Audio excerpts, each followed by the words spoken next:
तो जैसे कि अभी हमने डिस्कस किया था, अ, अब हमें ध्यान देना है कि हमने ये तो पता चल गया था कि हमारी जीएस की स्ट्रेटजी क्या रहेगी। अब हम फोकस करेंगे on ethics.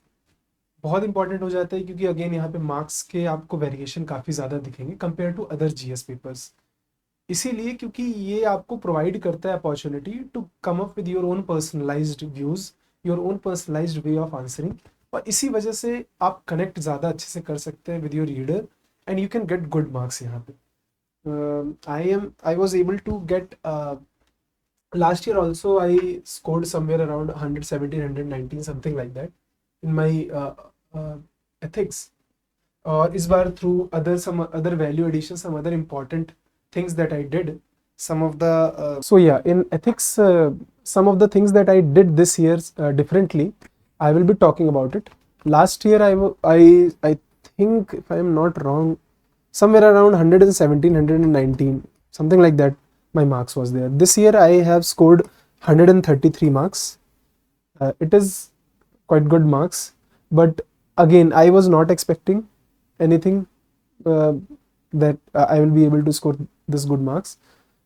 But I did whatever I had to do in my process stage. So I tweaked some of the things, and I believed that whatever I am following, I will be able to get good marks. But again, I was not expecting this much marks. So yeah, so you'll have to focus on the process. On ethics we'll talk about it. आपको बहुत focused रहना है, आपको बहुत ही चीज़ों को simplify करके रखना है, और यहाँ पे देखना है, ध्यान देना है कि you have the opportunity to be personalized in your answers. तो आप वो चीज़ लेके आइए, वो खुद से अपने तरफ से एफर्ट डालिए। Not do not just believe कि आपको कोई एक कोचिंग सब कुछ प्रोवाइड कर देगा मटेरियल, एंड आप वहाँ जाके सेम चीज़ें डाल के आ जाएंगे और आपके मार्क्स आ जाएंगे। क्वेश्चंस इटसेल्फ जो आ रहे हैं एथिक्स के, अगर आप लास्ट ईयर का पेपर देखें तो इतना वेरीड है। आपको क्रक्स ऑफ द क्वेश्चन पहले तो पता करना है, इतना लंबा क्वेश्चन है, उसके बाद फिर आपको आंसर लिखना है। अगर आपने इंटरनलाइज करके नहीं रखा है एक कंसेप्ट को एथिक्स के, और आपने खुद से समझा नहीं है एथिक्स को, खुद से आप चीज़ों को इंटरलिंक नहीं कर पा रहे हो, खुद से आइडियाज़ जनरेट नहीं कर पा रहे हो, तो बहुत डिफिकल्ट हो जाता है। तो जब भी आप एथिक्स को लेके पढ़ें, मेरी पहली एडवाइस होगी सबको कि अपने माइंड को खुला रख के पढ़ें, कि जब भी आप एथिक्स पढ़ रहे हैं तो आप उसको कनेक्ट कीजिए कि मैंने ये भी पढ़ा था एथिक्स में, यहाँ पे वो भी चीज़ लग रही है, यहाँ पे ये भी लग रहा है। Then go through the toppers copies again, और फिर उस चीज़ को और अपने आंसर्स में उन चीज़ों को लेके आइए जो आपने पढ़ा है। हम बात करते हैं उसमें कैसे किया जाएगा उस चीज़ को। सबसे पहली चीज़, understanding the syllabus and structure. इतना इंपॉर्टेंट है यहाँ सिलेबस, क्योंकि आपको जो पॉइंट्स जनरेट करने हैं ये डायरेक्टली आपको समझ में आते हैं थ्रू सिलेबस। आपके पास एक क्वेश्चन आ गया फ्रॉम एप्टीट्यूड, आपके पास एक क्वेश्चन आ गया from foundational values of civil services. एक सिविल सर्विसेज जो कि पॉजिटिव एटीट्यूड का है, एक बंदा है जो निगेटिव एटीट्यूड का है, तो आप उसको जस्टिफाई कैसे करेंगे? आप वहाँ पे सिलेबस पॉइंटर्स लेके आएंगे कि foundational values of civil services क्या होती है। कंपैशन होना चाहिए, स्पिरिट ऑफ सर्विस होनी चाहिए, आपके पास ऑब्जेक्टिविटी होनी चाहिए, इंटीग्रिटी होनी चाहिए। ये चीज़ें आप लिंक करके आप डिफरेंशिएट करेंगे एक पॉजिटिव कैरेक्टर वाले को, एक पॉजिटिव एटीट्यूड वाले को, और एक निगेटिव एटीट्यूड वाले सिविल सर्विसेज को। तो ये जो आपके पास पॉइंटर्स जनरेट करने हैं ना, ये आपको थ्रू सिलेबस मिलेंगे। तो बहुत इंपॉर्टेंट है स्पेशली एथिक्स के लिए कि आपको सिलेबस पता हो, एक एक पॉइंट पता हो, और वहाँ से आप फिर अपने आंसर्स जनरेट कर सकेंगे। सेक्शन ए थ्योरी वाला होता है, क्वेश्चंस रहते हैं, आपसे पूछा जाएगा, आपको आंसर्स देने हैं। सेक्शन बी केस स्टडीज़ है, थोड़ा और ज़्यादा एप्लीकेशन बेस्ड है। मैं स्टार्ट हमेशा क्वेश्चंस करता हूँ थ्रू केस स्टडीज़, क्योंकि ये after S A, GS1 GS2 GS3 तब जाके GS4 का पेपर आ रहा है। तो मैं कोशिश करता हूँ कि मैं थोड़ा रिफ्रेश जितना रहूँ, जितना फ्रेश हूँ मैं, वो चीज़ स्टार्ट करूँ मैं केस स्टडीज़ से करना, क्योंकि 20 मार्क्स के आंसर्स के मार्किंग के वेरिएशन यहाँ ज़्यादा हो सकते हैं, and I have scope to write so many things. तो मैं हमेशा पसंद करता हूँ कि मैं केस स्टडी से स्टार्ट करूँ, क्योंकि I have that scope of writing so many things that I know I can connect it with so many things. तो यहाँ पे वो चीज़ मैं डाल सकता हूँ। तो ये बहुत इंपॉर्टेंट है मेरे लिए, एटलीस्ट आप भी ये चीज़ें फॉलो करके देख सकते हैं इन मॉक्स, अगर आपको हेल्प करे कि मैं केस स्टडीज से स्टार्ट करता हूँ, then I go to theory. और अगर ऐसा होता है लास्ट में यहाँ टाइमिंग का इशू आता है, तो मैं लास्ट के 3-4 क्वेश्चन में कोशिश करता हूँ कि एटलीस्ट कंप्लीट कर लूँ 5-5 6-6 मिनट देके, rather than giving every single की मैं 7 मिनट पूरा ही दूंगा ये वो मैं 5-6 मिनट में लास्ट के 3-4 क्वेश्चंस करने की कोशिश करता हूँ, अगर कम टाइम जैसे बचा है मेरे पास तो, और कोशिश करता हूँ कि एटलीस्ट डिमांड मेट कर जाऊँ, कुछ एग्जांपल्स और पॉइंटर्स डाल दूँ, नॉट नेसेसरली कि मुझे 2 पेज भरने ही है उसमें। तो हमेशा मेरा पॉइंट ऑफ व्यू ये रहता था फॉर दिस। चलिए तो आगे बढ़ते हैं इसमें। वेटेज 250 मार्क्स का, टाइम उतना ही है जितना और सारे जीएस के लिए होता है। सेक्शन ए जो है थ्योरी और कॉन्सेप्ट बेस्ड है, और सेक्शन बी जो है आपका केस स्टडीज़ है। यहाँ केस स्टडीज़ जो है मार्क इनके ज़्यादा कैरी करती है। ये strategy to develop content and understanding, यहाँ अब मैं बात करता हूँ कि कंटेंट और अंडरस्टैंडिंग यहाँ इतनी इंपॉर्टेंट चीज़ है कंटेंट की जब मैं बात करता हूँ, कि आप केवल ये नहीं सोच सकते हैं कंटेंट की जब मैं बात कर रहा हूँ कि मैं जाके एक बुक पढ़ लूँगा, लेक्सिकन पढ़ लिया, या मैं किसी एक कोचिंग मटेरियल फॉलो कर लूँगा और मेरा कंटेंट का काम हो गया। आपको कंटेंट के साथ यहाँ अंडरस्टैंडिंग होना बहुत ज़्यादा ज़रूरी है। आप इन केस ऑफ जीएस आप ब्रूट फोर्स लगा सकते हो, बट यहाँ ब्रूट फोर्स नहीं काम करेगा। यहाँ पे आपको पास अंडरस्टैंडिंग होना बहुत ज़्यादा ज़रूरी है। और जब मैं अंडरस्टैंडिंग की बात कर रहा हूँ तो मैं इस वे में कह रहा हूँ कि आप चीज़ों को अप्लाई करना आपको आना चाहिए। अगर आपसे कंपैशन पूछा जा रहा है तो उसका डाइवर्स पॉइंट ऑफ व्यू आप डाल सकते हैं यहाँ पे। कंपैशन आप उसको सिविल सर्विसेज से कनेक्ट करें, आप थिंकर्स के साथ कनेक्ट करें, आप अपने एथिकल जो थ्योरीज हैं उसके साथ भी कनेक्ट करें कि कैसे ये उससे कनेक्ट करता है। तो ये सारी आपके पास एक अंडरस्टैंडिंग एक होनी चाहिए कि जब भी कोई कीवर्ड एथिक्स का उठा के पूछा जा रहा है तो वो क्या पूछना चाह रहा है, वो किस किस और कंसेप्ट्स में इससे लिंक कर सकता हूँ। ये सारी चीज़ें बहुत इंपॉर्टेंट हो जाती है एथिक्स के केस में। इंटरलिंकिंग तभी आएगी जब आपके पास अंडरस्टैंडिंग अच्छी डेवलप हुई रहेगी। एथिक्स में इतने सारे, अब जैसे इसमें कुछ चीज़ें लिखी हैं, ये सारे कीवर्ड्स हैं, इन सब के बारे में आपको पता होना चाहिए एग्जांपल्स के साथ। कोट्स अगर आपके पास है तो very very well and good. आपके पास इनकी इंटरकनेक्शन भी इनको पता होने चाहिए। आपके जब भी आपसे ऑनेस्टी पूछा जा रहा है तो आपको पता होना चाहिए कि भाई ऑनेस्टी, ट्रुथफुलनेस, ये इन चीज़ों में डिफरेंस क्या है।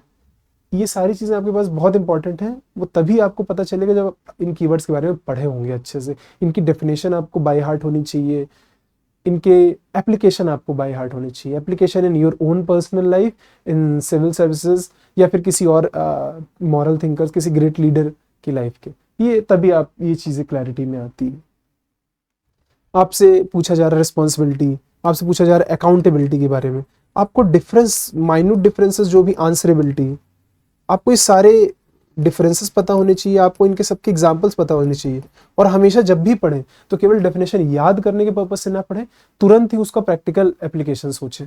और कोशिश करें कि जब भी मैं पढ़ रहा हूँ मैं कैसे इसको अप्लाई कर पाऊँ। जब जो मैंने पढ़ा है कहीं पे कि ये अथॉरिटी ऐसे काम करती है, तो मैं कैसे उसमें रिस्पॉन्सिबिलिटी ला सकता हूँ, कैसे वहाँ अकाउंटेबिलिटी और आंसरेबिलिटी, इनकम टैक्स के जैसे पर्पज से सोचा जाए तो कैसे कि वहाँ पे फेसलेस असेसमेंट आया है, स्कीम जो आई थी उसने कैसे इंप्रूवमेंट किया है, उसने ट्रांसपेरेंसी लेके आई है। तो उसका जो मेन फोकस था वो ये था कि ह्यूमन इंटरफेस को कम करना है, और through digital everything will be happening. सब चीज़ों का एक ट्रेल रहेगा। जब चीज़ों का ट्रेल रहेगा then you will also have accountability, you can set accountability in that case. तो कि accountability if it the problem of the SSC कुछ प्रॉब्लम रही है, कि एसएससी ऑफिसर का कुछ इशू रहा है, तो आप ये सारी चीज़ें कैसे समझेंगे। ये तब आप समझेंगे जब आप प्रैक्टिकली सोच रहे हैं, कि जब आप ये कॉन्सेप्ट्स पढ़ रहे हैं तब आप उसको लिंक कर रहे हैं कोई रियल लाइफ इवेंट के साथ, कोई अथॉरिटी के साथ, कुछ स्टेप्स जो गवर्नमेंट ने लिए उसके साथ। तभी ये चीज़ें आप इंटरनलाइज कर पाएंगे और तभी आपके आंसर्स में वो चीज़ें निकल के आ पाएंगी।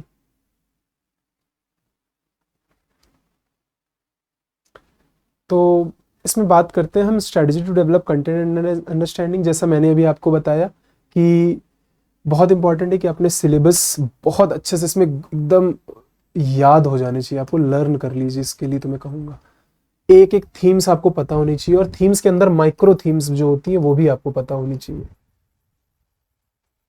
अब माइक्रो थीम्स जब मैं कहना चाहता हूँ तो मैं ये कह रहा हूँ तो आपको पीवाईक्यू से पता चलेगी कि ये जब टॉपिक्स में पढ़ रहा हूँ तो उसके अंदर किस तरह के क्वेश्चंस पूछे जा रहे हैं, तो उसमें और क्या क्या चीजें आ जा रही हैं जो कि not explicitly are mentioned in the syllabus, but because मैं पीवाईक्यू एनालिसिस करके मैं समझ पाया कि हाँ हाँ ये चीजें भी इस टॉपिक से रिलेटेड है, तो मैं वो सारी माइक्रो थीम्स भी प्रिपेयर करूंगा। एथिक्स और ह्यूमन इंटरफेस सबसे पहला आ जाता है। ये आपसे बहुत बेसिक चीज़ें एथिक्स की, कैसे आप उसका एप्लीकेशन अपने ह्यूमन लाइफ में करेंगे। बहुत डिफरेंसेस की बात, बहुत सारे डिफरेंसेस की भी बात की जाएगी उसमें आपसे कि कैसे एथिक्स डिफरेंट है मॉरल्स से। अब ये छोटी छोटी चीज़ें, लेकिन इसमें मैं देखता हूँ कि लोगों का कंसेप्चुअल क्लैरिटी अभी भी मिसिंग होता है। एथिक्स हो गए, मॉरल्स हो गए, वैल्यूज़ हो गए। We all know ethics is a external construct, ये सोसाइटल सेट ऑफ रूल्स हैं, कंडक्ट हैं, प्रिंसिपल्स हैं। तो ये हमेशा से एक रेस्ट्रिक्टिंग एबिलिटी वाले होते हैं, या आपके ऊपर ये सर्टन चीज़ें डाली जाती हैं कि this is the way that you should think, this is the way of understanding anything is right और रॉन्ग। तो ये चीज़ें आपको बाहर से मिल रही हैं। मॉरल्स जो होते हैं वो आपके खुद का परसेप्शन होता है कि आपने क्या खुद सीखा। अब आप खुद का, आपका एक मॉरल सेंस डेवलप हो गया है, that can be because of your ethics, आपका खुद का कॉन्शियंस। आप खुद ऐसा पर्सनैलिटी, हर बंदा एक यूनिक होता है, how he is perceiving this world. तो वो मॉरल जो होता है, मोरालिटी होती है, it is very different from ethics. It is influenced by ethics, but उसमें और भी बहुत सारी चीज़ें होती हैं। तो एक पर्सनल होती है, और it changes from individual to individual, it changes from time to time also. A person who is in its 20s, उसका मॉरल वैल्यूज और उसके 40s में भी बहुत डिफरेंट हो। और वैल्यू सिस्टम, जब वैल्यूज की हम बात करते हैं, तो वैल्यू बेसिकली होती है कि आप किसी भी चीज को सर्टेन सिग्निफिकेंस, सर्टेन एट्रीब्यूट दे रहे हो, that is value. It is it can be, आप इसमें बात कर सकते हैं मॉरल वैल्यूज के बारे में, तो वहां पे होगी कि कोई चीज राइट है या रॉन्ग। यहाँ पे आप बात कर सकते हैं ब्यूटी की, कि कोई चीज़ ब्यूटीफुल है या कोई चीज़ खराब दिख रही है। तो ये सारी, मतलब ये वैल्यूज में ये आ जाता है, जब you attribute something, some value, some attribute, some significance to something, to any object, तो दैट इज वैल्यू। तो ये डिफरेंसेस आपके पास क्लैरिटी होनी बहुत ज़रूरी है। फिर आपका एटीट्यूड आ जाता है। एटीट्यूड इज़ वेरी इंपॉर्टेंट, क्योंकि ये चीज़ आपके इन पर्सनल लाइफ बहुत इंपॉर्टेंट है, इन आपके रिलेशनशिप्स में, आपका आपके बच्चे के साथ, आपका अपने फैमिली मेम्बर्स के साथ, अ, आपका अपने अलग दूसरे जेंडर के साथ ऑल्सो। और इन सिविल सर्विसेज लाइफ आपका बहुत इंपॉर्टेंट हो जाता है कि डिफरेंट कम्युनिटीज़ के प्रति आपका एटीट्यूड, अपने प्रोफेशनल लाइफ के प्रति आपका attitude in general towards life, ये सारी चीज़ें बहुत इंपॉर्टेंट हो जाती हैं। और इन सारी चीज़ों में ऑप्टिमिज्म, एक पॉजिटिव कैरेक्टर, एक हार्ड वर्किंग इंडिविजुअल, एक इंटीग्रिटी वाला फैक्टर, ये हर चीज़ें होनी चाहिए आपके इंटीग्रिटी एटीट्यूड में। It's very important. ये अगर आपने खुद से अपने अंदर चीज़ें इंटरनलाइज नहीं की है, खुद से बनने की कोशिश नहीं की है, तो आंसर्स में वो चीज़ें थोड़ा रेक्टिफाइड दिखती हैं। तो may be try to be the person who you want to be, मतलब who civil services demand from you. And अच्छे से इस चीज़ को अच्छे से पढ़ें, एंड देन उसको एप्लीकेशन उसका सीखें, और try to learn from your own personal life also. You can come up with so many examples here. Emotional intelligence, जैसे कि हम सबको पता है कि इंटेलिजेंस कितने लोगों के पास है, बट इमोशनल इंटेलिजेंस लैक करते हैं। कब गुस्सा होना है, कितने लेवल पे गुस्सा होना है, ये नहीं पता। कब उनको ओवरवेलमिंग सिचुएशन में अपने माइंड को कंपोज रखना है, ये सारी चीज़ें इमोशनल इंटेलिजेंस से आती है। जब आपने अपने इमोशंस को कंट्रोल कर सकते हैं, आप दूसरे के जो इमोशनल है उसके साथ आप डील कर सकते हैं। ये राइट कंट्रोल में इतना इंपॉर्टेंट होता है कि आपके पास एक इमोशनल इंटेलिजेंस हो, आप कनेक्ट कर सके दूसरे के साथ, आपके पास वो पर्सुएशन स्किल्स हो। ये सारी चीज़ें इमोशनल इंटेलिजेंस के अंदर आती हैं। तो ये इतना ज़्यादा इंपॉर्टेंट है, आपको दिख रहा होगा कि ये सारे पॉइंटर्स, जितने भी syllabus pointers, these are very crucial to you, these are going to be very crucial for you as a civil servant. So you'll have to internalize it, you'll have to have a practical approach whenever you are studying these topics. जब aptitude and foundational values की बात करते हैं, aptitude ये आ जाता है कि आपके पास स्किल्स होनी चाहिए। You have to have that skills to do any task to the best of your ability. तो इसके लिए एप्टीट्यूड डेवलपमेंट करना बहुत इंपॉर्टेंट है। इसके अंदर बहुत सारे और भी थीम्स आ जाते हैं कि स्किल्स होना, खुद का एप्टीट्यूड है, फिर कई चीज़ें होती है, लर्निंग्स, वो सारी चीज़ें आपके एप्टीट्यूड में आती हैं। फाउंडेशनल वैल्यूज़ ये बहुत इंपॉर्टेंट है, ये आपके साफ साफ लिखी गई हैं सिलेबस में, क्या क्या फाउंडेशनल वैल्यूज़ हैं, उन सब के बारे में पता होना चाहिए आपको। सब के बारे में क्वेश्चंस पीवाईक्यू के देखें, अच्छे से उनको समझें कि क्या कहना चाह रहे हैं, उनके एग्जाम्पल्स डेवलप करें through civil services, through moral thinkers, through your own life, through your parents life. कुछ ये सारी चीज़ें आप यहाँ पे यूनिक बनाने के लिए एग्जाम्पल्स डेवलप कर सकते हैं। और हमेशा जब भी इसको पढ़ें तो आप एग्जाम्पल्स के थ्रू, कुछ कोट्स के थ्रू, पुराने फिलोसॉफी के थ्रू, ये सारी चीज़ें इसमें रखें कि आप बहुत कॉम्प्रिहेंसिवली आप समझ पाएँ हर एक वैल्यू सिस्टम को। पब्लिक सिविल सर्विसेज वैल्यूज, इसके बारे में भी डिस्कशन है। मॉरल थिंकर्स हैं, I talked about it.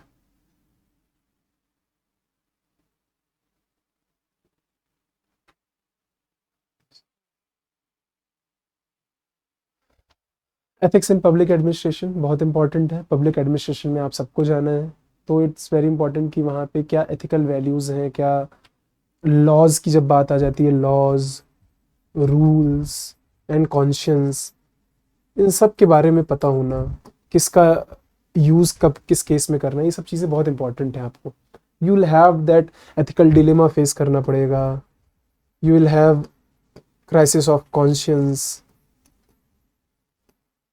that the task that you have to do or you are being asked to do and your own conscience, उसके बीच में difficulty, उसके बीच में dilemma, so many things that come. आपको ये सारी चीज़ें, जब आपको पुरानी चीज़ जो मैंने बोली है, जब तक वो कंसेप्ट आपके स्ट्रांग नहीं है, आपको पता नहीं है, तो यहाँ पे एप्लीकेशन में आप दिक्कत कर जाएंगे।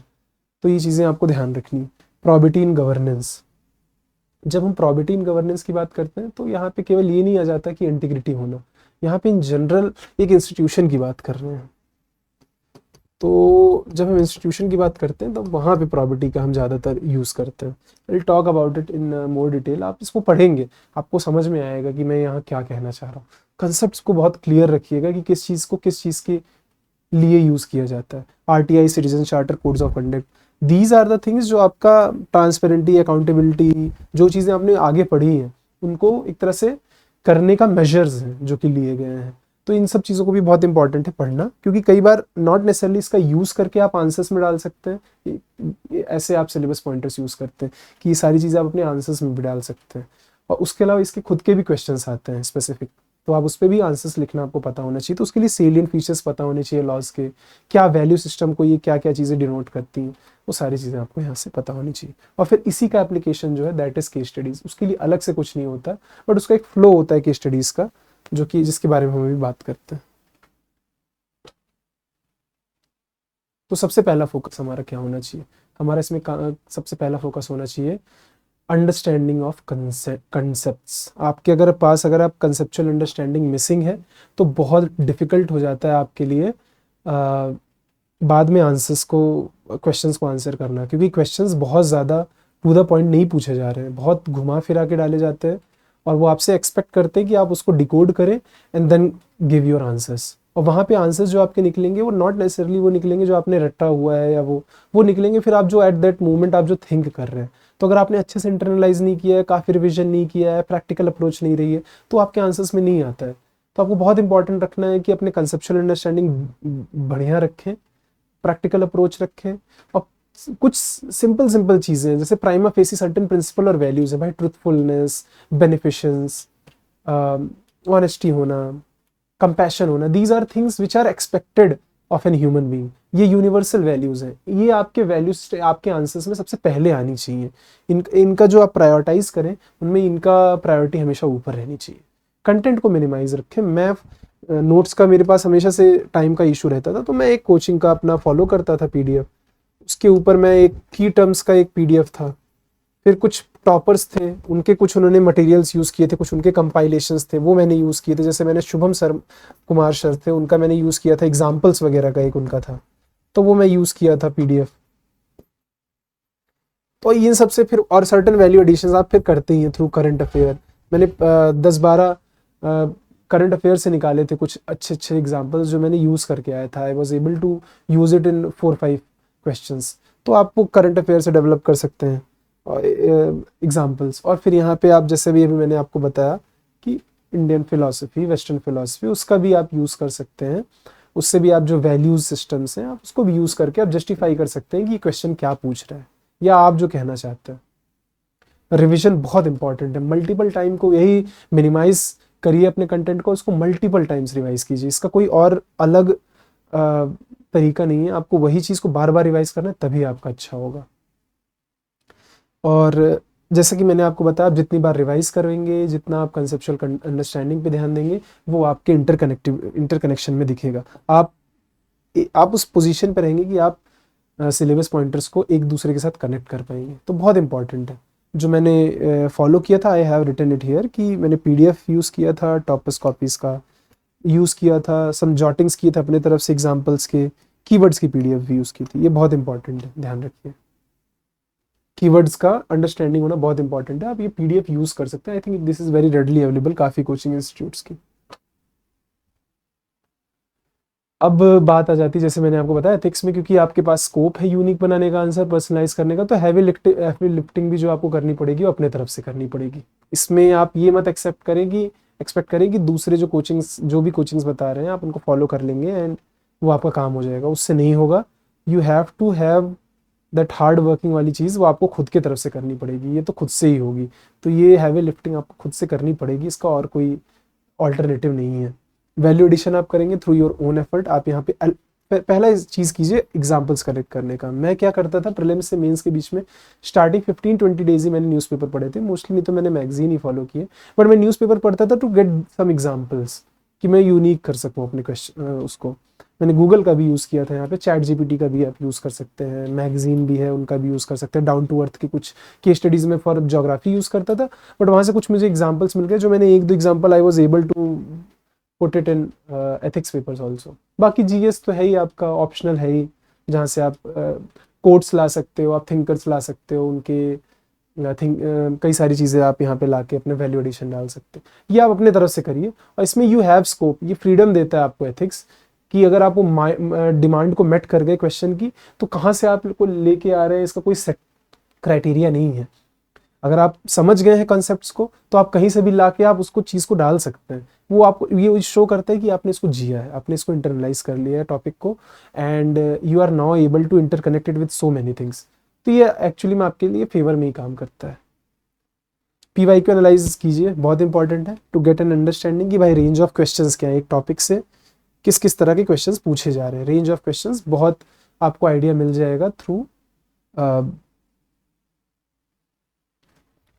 PY Q analysis. एटीट्यूड में ही अब आप देख लीजिए, उसमें आपको बहुत सारे क्वेश्चंस मिल जाएंगे कि कहाँ कहाँ से पूछे गए हैं, आपसे पूछे जाते। एटीट्यूड में आप अभी देखिए आप कि अब ये क्वेश्चंस डायरेक्टली आप देखेंगे तो आपको समझ में आएगा कि ये क्वेश्चंस एकदम सीधे सीधे क्वेश्चंस नहीं है। यहाँ पे they demand you to have a comprehensive knowledge of ethics. आपका एप्लीकेशन ओरिएंटेड माइंड होना चाहिए, आप कनेक्ट कर सके। तो सबसे पहला क्वेश्चन है, attitude is an important component that goes as input in the development of human, sorry यहाँ पे गलत है थोड़ा सा, in the development of humans, how to build how to build a strategy suitable needed for a public servant. तो sometime मतलब कुछ इस तरह के क्वेश्चन थोड़ा गलत तरीके से फ्रेम हो गया, बट बेसिकली यहाँ पे यही कह रहे हैं कि how to build a suitable needed for a public servant. तो how to build an attitude, this is talking about, जो कि सूटेबल हो फॉर अ पब्लिक सर्विस। तो यहाँ पे आपको थीम्स दिख रही हैं, आपको पहली तो थीम दिखेगी एटीट्यूड क्यों इंपॉर्टेंट कंपोनेंट है डेवलपमेंट ऑफ ह्यूमन बीइंग में, ये तो आप डायरेक्टली पढ़ लेंगे जब आप एटीट्यूड पढ़ रहे हैं। बट यहाँ पे फिर वो कनेक्ट करना चाह रहे हैं पब्लिक सर्वेंट से, सिविल सर्विसेज में, और आपको ये दिखेगा कि ये सेम चीज़ बाद में भी रिपीट हुई है कि positive attitude and civil servant. फिर young people with ethical conduct is not willing to come forward to join politics. यहाँ पे एटीट्यूड जो यंग पीपल का है टुवर्ड्स पॉलिटिक्स, तो यहाँ पे पॉलिटिकल एटीट्यूड की बात की जा रही है। यहाँ पे एटीट्यूड दिखा जा रहा है यंग पीपल का टुवर्ड्स पॉलिटिक्स, टुवर्ड्स एडमिनिस्ट्रेशन। तो ये चीज़ें यहाँ से दिख रही हैं आपको, यहाँ से माइक्रो थीम्स आपके डेवलप हो रहे हैं। फिर सेम चीज़ इन द, ये थोड़ा सा डिफरेंट क्वेश्चन है। अब ये यहाँ पे पूछ रहा है पेट्रियाटिज्म, ये अपने एटीट्यूड में आप कैसे लाएंगे। So daily as everyday everyday civil life, what do you mean by patriotism. तो आप तो सोल्जर तो है नहीं आप जो फाइट कर रहे हैं and serving your country on the border. आप एक सिविलियन होके आप क्या चीज़ें कर सकते हैं। तो यहाँ आपका एटीट्यूड बहुत इंपॉर्टेंट आता है कि आपके पास, आप हमेशा डाउन ट्रॉडन जो है उनकी तरफ आपका कंपैशन, आपका अपने प्रोफेशनल लाइफ में इंटीग्रिटी होना, आपका अपने जितनी भी सर्विसेज आप जब गवर्नमेंट से कर रहे हैं, जो गवर्नमेंट से आप ले रहे हैं, वहाँ पे आपका ट्रुथफुल एंड ऑनेस्ट होना, नॉट ट्रिविलाइजिंग करप्शन, और फंडामेंटल ड्यूटीज़ जो आपसे एक्सपेक्ट कर रही हैं वो सारी चीज़ें करना। आप इस तरह से आप कर सकते हैं कि ये सारी चीज़ें एक सिविलियन में ये एटीट्यूड होना चाहिए तभी वो दिखाता है कि ही इज़ अ पेट्रियाटिक इंडिविजुअल। तो इस तरह से आप एप्लीकेशन बेस्ड आप सीख सकते हैं। तो ये सारी चीज़ जब तक आप एटीट्यूड नहीं समझेंगे, जब तक आप ये नहीं समझेंगे कि how a civilian should be, क्या वैल्यूज उसमें होनी चाहिए, तब तक ये बहुत डिफिकल्ट हो जाता है इस तरह के क्वेश्चंस को आंसर करना। क्रक्स पे सीधे जाइए, यहाँ पूछा गया है, बहुत सारी चीजें लिखी रहती। It is often said that politics and ethics do not go together. ठीक है, what is your opinion in this regard, justify your answer with illustration. तो बात यहाँ पे आ गई है कि एथिक्स इन पॉलिटिक्स, तो यहाँ पे मैकियावेलियन के कोट पे डाल सकते हैं आप, कौटिल्य की बातें कर सकते हैं, बट यहाँ पे ये भी चीज़ है कि पॉलिटिक्स में भी एथिक्स होती है। पॉलिटिक्स क्या है, it is a way of serving people. यहाँ पे आप जा रहे हैं, लोगों के इश्यूज पे आप बात करते हैं, उसके बाद ही तो आपको आप you are able to form a government. तो अगेन एथिक्स तो है यहाँ पे, एथिक्स कहीं गए नहीं है। एथिक्स में क्या है, आपका स्पिरिट ऑफ सर्विस तो है ही। एथिक्स में आप पब्लिक ओवर योर पर्सनल, ये तो है ही। यहाँ पे जो बातें की जाती हैं कि एक एडमिनिस्ट्रेटर के अंदर राजा जैसी जस्टिस की एबिलिटी होनी चाहिए, but he should also have compassion, ratio जैसे। तो ये सारी चीज़ें जब आपको पता है, ये सारी चीज़ें होनी चाहिए पॉलिटिक्स में आने से पहले। बट प्रॉब्लम क्या है कि आज के टाइम में पॉलिटिक्स इटसेल्फ बहुत सारी चीज़ों से बहुत सारी चीज़ों में निगेटिव भी आ गई है। तो you can talk about it कि how ethics and politics are not going together, what are the issues, what are the challenges, how accountability measures are not that much, how people themselves are not very are not able to enforce accountability। और इन यहाँ पे आप social media भी ला सकते हो, how they are able to develop a echo chamber, और जो पीपल हैं उनका क्रिटिकल थिंकिंग एबिलिटीज़ या उनका दोनों पॉइंट ऑफ व्यूज़ को सोचना वो कैसे लिमिटेड होता जा रहा है। तो so many things are there to talk about it here. तो ये सारी चीज़ें at the end of the day attitude ही दिखा रही है लोगों का। Practice practice practice is very important. Again answer writing आपको करनी ही है, ऑल PYQ की आंसर राइटिंग कीजिए, डेवलप कीजिए कंटेंट। जैसा मैंने GS के लिए बताया था, फर्स्ट आइट्रेशन में आप कोशिश कीजिए कि अच्छा कंटेंट डेवलप करने का उस आंसर्स के लिए। सेकंड आइट्रेशन में आप टाइम बाउंड प्रैक्टिस कर सकते हैं। डेली और वीकली आंसर राइटिंग कीजिए, कोई फोकस्ड ग्रुप है उसको आप ज्वाइन कीजिए, या फिर अपने पीयर्स के साथ कीजिए, बट डेली और वीकली आंसर राइटिंग कीजिए। सेम चीज़ एथिक्स जब भी आप कर रहे हैं, आप कोशिश कीजिए 1 आवर उसको देने का डेली आंसर राइटिंग का, other than whatever test you are writing of ethics. ये मैं अलग से बोल रहा हूँ उसके। मेंटरिंग सपोर्ट बहुत इंपॉर्टेंट है, वही मेंटर्स इंपॉर्टेंट जो आपको पर्सनलाइज टाइम दे पाएँ, अवेलेबल हो जब भी आपको ज़रूरत हो, एक्सपीरियंसड हो, they have gone through these faces of difficulties, तो वो ज़्यादा आपसे हेल्प कर सकते हैं इस चीज़ों में। सेक्शन है, हमेशा आप ध्यान रखें कि यहाँ आपके पास बहुत इंपॉर्टेंट है कि आपके पास बहुत सारी यहाँ पे वैरायटी ऑफ इंट्रोडक्शंस हैं। आप डेफिनेशन से स्टार्ट कर सकते हैं, अगर क्वेश्चन पूछा जा रहा है सर्टेन वैल्यू सिस्टम के बारे में, तो definition is a good way to start. Code से आप बात कर सकते हैं, अगर बातें की जा रही हैं कुछ थोड़ा प्रैक्टिकल वे में बातें की जा रही हैं, कुछ आपसे पूछा जा रहा है जहाँ पे आपके पर्सनल व्यूज़ निकल के आ सकते हैं, तो क्यों नहीं स्टार्ट किया जाएगा अच्छे कोड से। तो यहाँ पे आप कोड यूज़ कर सकते हैं। स्ट्रक्चर इंट्रोडक्शन हमेशा वही है कि भाई इंट्रोडक्शन, बॉडी, कंक्लूजन, एग्जाम्पल्स ये यूज़ करें। आप हमेशा ध्यान रखें कि जब भी आप एग्जाम्पल्स यूज़ कर रहे हैं डिफरेंट डिफरेंट जगह से यूज़ करें। तो अगर आपने एक डाल दिया एक अच्छे पूरा ग्रेट लीडर का, तो कोशिश कीजिए एक सिविल सर्वेंट का डालें, फिर कुछ एक करंट अफेयर से डालें। ये सब चीज़ें आप खुद से आपको करनी पड़ेंगी। हर चीज़ें आपको current top copies toppers copies में भी आपको मिल जाए काफ़ी चीज़ें, या कोचिंग मटेरियल तो एटलीस्ट नहीं प्रोवाइड करेंगे मे बी। तो ये सारी चीज़ें आपको खुद से डेवलप करनी पड़ेंगी, खुद से आप अपनी तरफ से वैल्यू एडिशन करना पड़ेगा।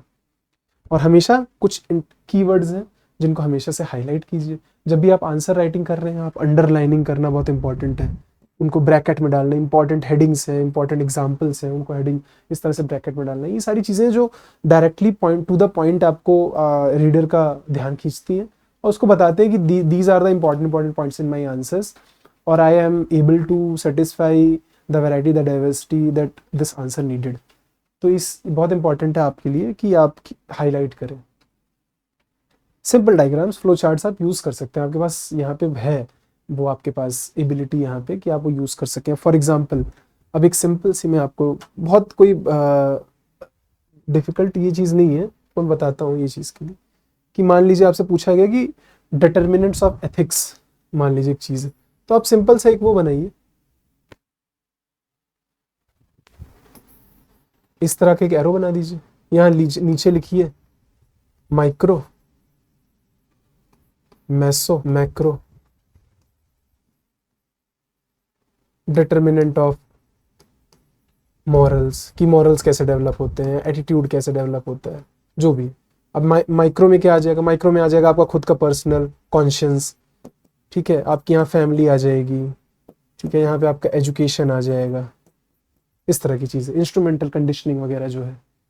मैसो में आपका आ जाएगा आपके प्रोफेशनल लाइफ, तो प्रोफेशनल वैल्यूज़ जो आपसे वो डिमांड कर रहे हैं, आप सिविल सर्विसेज में तो उसकी क्या वो आपसे क्या डिमांड कर रहा है, ठीक है, ये सारी चीज़ें यहाँ आ जाएंगी। पीयर्स जो हैं आपके, आपके खुद के जो आपके कलीग्स वगैरह हैं वो सारे।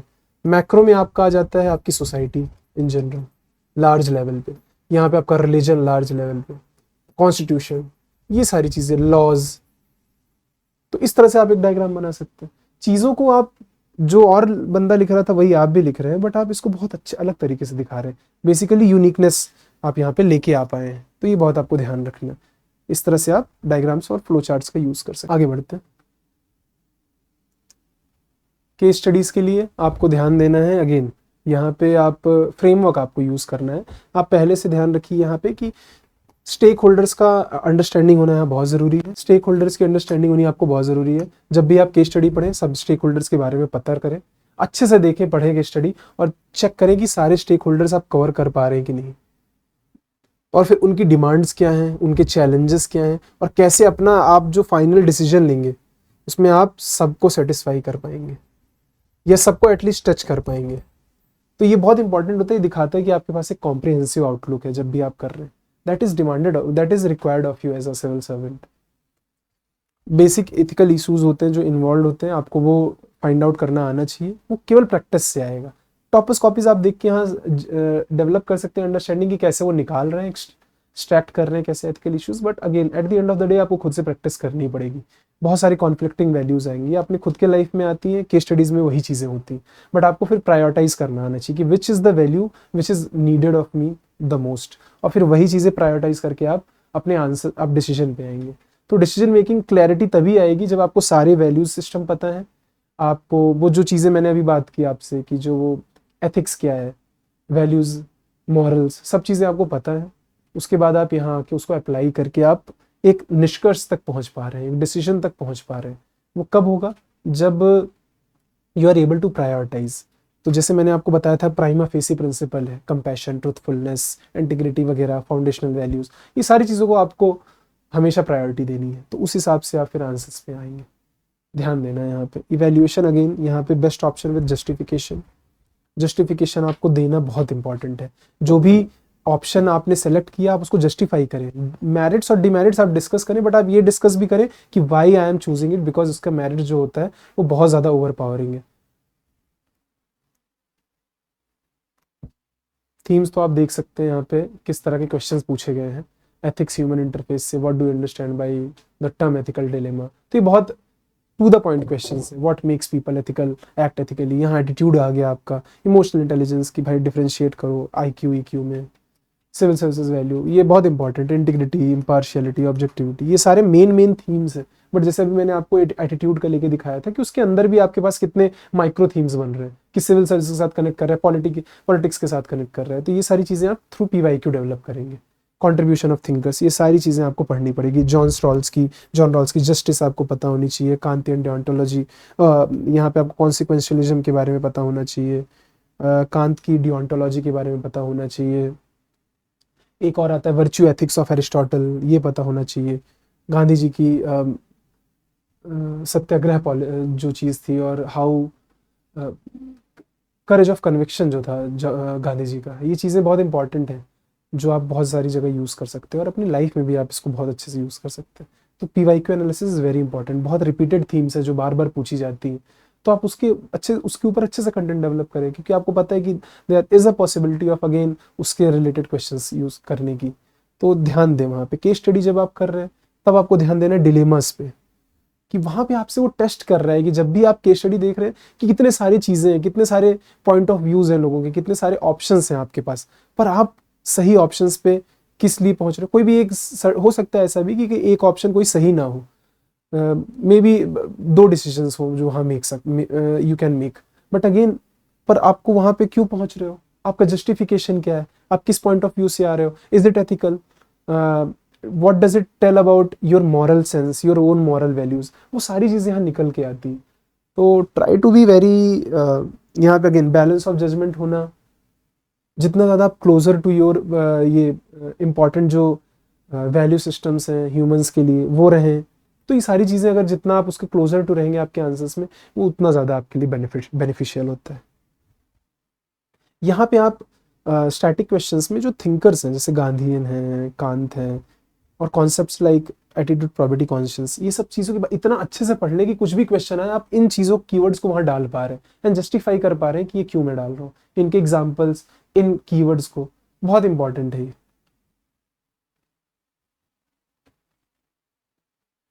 जैसे 2023 में थीम है इमोशनल इंटेलिजेंस, क्वेश्चन एकदम थ्योरी टाइप है, कीवर्ड्स है empathy and conflict resolution, RTI का केस है, यहाँ transparency and accountability would be keywords.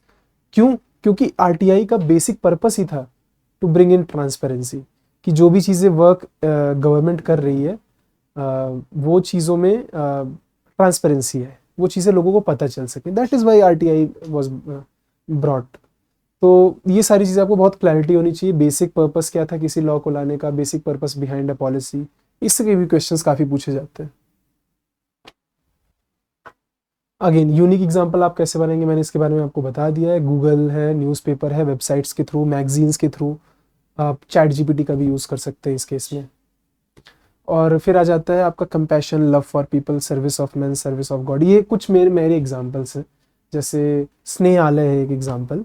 अब यहाँ पे आप ये कीवर्ड्स हैं कि यहाँ आप मैं डाल सकता हूँ इस एग्जांपल को, तो जहाँ पे लव फॉर पीपल है, सर्विस की बात की जा रही है, कंपैशन की बात की जा रही है, स्नेहालय है, गिरीश कुलकर्णी जी हैं, उनके द्वारा फाउंड किया गया था, rehabilitation of people who are suffering from poverty, HIV और सेक्सुअल एक्सप्लॉयटेशन। तो ये दिखाता है कंपैशन है, he is a person who is driven by spirit of service. तो ये सारी चीज़ें आप एग्जांपल्स इस तरह से आप यूज़ कर सकते हैं, ये यूनिक एग्जांपल्स हैं कुछ। ये उसके द्वारा किए गए कुछ अचीवमेंट्स हैं, आप गो थ्रू इसके, आप इसको पढ़ सकते हैं कि उन्होंने क्या क्या किया है, how they have rescued and रिहेबिलिटेड so many people, education support, vocational training वगैरह।